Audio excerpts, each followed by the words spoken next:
अस्सलाम वालेकुम दोस्तों, कैसे हैं आप सब? ठीक हैं। आज की इस वीडियो में हम आपके साथ शेयर करने वाले हैं wire rope sling. Wire rope sling का फार्मूला क्या है, वायर रोप के फार्मूले यानी कि इंचेस में क्या फ़र्क होता है और इसके बाद एमएम में क्या फ़र्क होता है यानी कि मिलीमीटर में। दोस्तों, अब अगर आप इंचेस में फार्मूला यूज़ करते हैं तो लोड जो है किस तरह आएगा, और उसके बाद एमएम में फार्मूला यूज़ करते हैं तो लोड किस तरह आएगा। तो आज की इस वीडियो में मैं आपको मुकम्मल डिटेल देने वाला हूं, लेकिन उससे पहले आपसे छोटी सी रिक्वेस्ट है, अगर आप हमारे चैनल पे नए हैं तो प्लीज़ हमारे चैनल को सब्सक्राइब कर दें और वीडियो को लाइक कर दें। तो चलो आपका टाइम जाए किए बिना स्टार्ट करते हैं। तो दोस्तों देखिए कि अगर हमारे पास वायर रोप स्लिंग है, ठीक है, वो है इंचेस में, ठीक है, तो हमने इंच में जो है ना उसका लोड निकालना है। यहाँ पे आपको थोड़ी सी दिक्कत होगी, ये इंचेस मेरी राइटिंग जो है ना थोड़ी सही नहीं है। ये इंचेस में हम यहाँ पे वायर रोप स्लिंग का फार्मूला निकालेंगे, फार्मूला लगाएंगे और लोड किस तरह आएगा वो हम आपको बताते हैं। तो अभी हमारे पास है 2 इंच की वायर रोप स्लिंग, ठीक है। तो अगर आपसे कोई पूछता है कि 2 इंच की वायर रोप स्लिंग है, ये कितने टन या कितना केजी वजन उठाएगी, तो आपने इसका कौन सा फार्मूला इस्तेमाल करना है वो मैं आपको बताता हूँ। तो यहाँ पे इसका जो है ना SWL, ठीक है, तो इसका फार्मूला है डाया स्क्वायर, ठीक है, थोड़ा नज़दीक करना, डाया स्क्वायर, ठीक है, डाया स्क्वायर मल्टीप्लाई 8। तो ये आपने यहाँ पे फार्मूला यूज़ करना है। तो 2 इंच की यहाँ पे आ गई हमारे पास, ये आ गया 2 मल्टीप्लाई 8। तो ये जो 2 मल्टीप्लाई 2 आया है, तो ये डाया स्क्वायर जो है ना ये आया है, ठीक है। तो आपने क्या करना है, 2 मल्टीप्लाई 2 4 मल्टीप्लाई 8। तो यहाँ पे हमारे पास क्या आ जाएगा, इसका जो है SWL 32, ठीक है। तो यहाँ पे कंफ्यूज करने वाली बात ये है कि ये जो इसका आंसर आया है, क्या ये केजीज में है या टन में है। तो दोस्तों इसका जो है ये आंसर ये टन में है, ठीक है।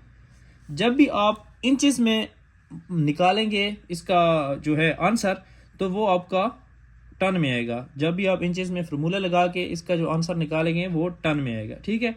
तो ये हो गया इंचेस का फार्मूला। इंच का जो फार्मूला है वो है डाया स्क्वायर मल्टीप्लाई 8, ठीक है। तो ये आपका आंसर आ जाएगा। तो दोस्तों इसके बाद हम अब निकालते हैं एमएम में। एमएम में कौन सा फार्मूला आप यूज करेंगे और केजीज में उसका आंसर आएगा या फिर टन में। तो दोस्तों ये है हमारे पास 3 mm की वायर रोप स्लिंग, ठीक है, ये आ गई 3। तो इसका फार्मूला जो है वो आपने कौन सा यूज करना है, डाया स्क्वायर मल्टीप्लाई 12.4। तो ये आपने इसका फार्मूला यूज करना है इंचेस में। तो अभी हमारे पास 3 mm की जो है एक वायर रोप स्लिंग है, तो उसका हमने निकालना है कि ये कितना वजन उठा सकती है, इसका SWL कौन सा है। तो यहाँ पे हमने क्या करना है, 3 मल्टीप्लाई 12.4।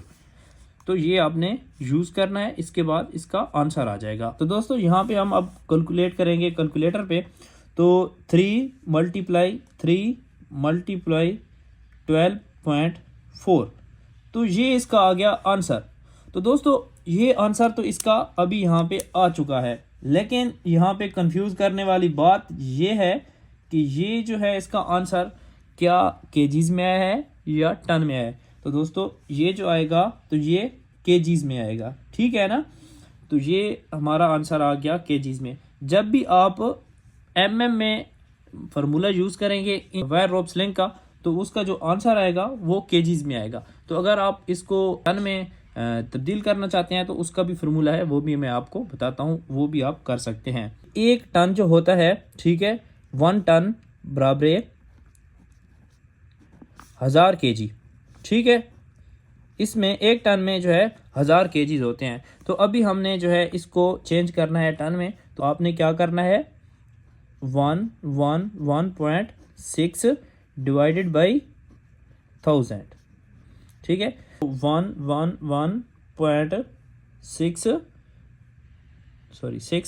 Divided by 1000। तो इसका आंसर इस तरह से आएगा। तो दोस्तों आपने लाजमी नहीं है कि आपसे यही 3 mm की वायर रोप स्लिंग के बारे में पूछा जाए या फिर जो है ना 2 इंच की वायर रोप स्लिंग के बारे में पूछा जाए। मुख्तलिफ किस्म की हो सकती हैं। तो मैं आपको फॉर एग्जांपल समझाने की खातिर ये आपके सामने इस तरह का मतलब मिसाल दी है कि अगर इस तरह की हो तो आपने किस तरह से फार्मूला यूज़ करना है और किस तरह से इसका आंसर निकालना है।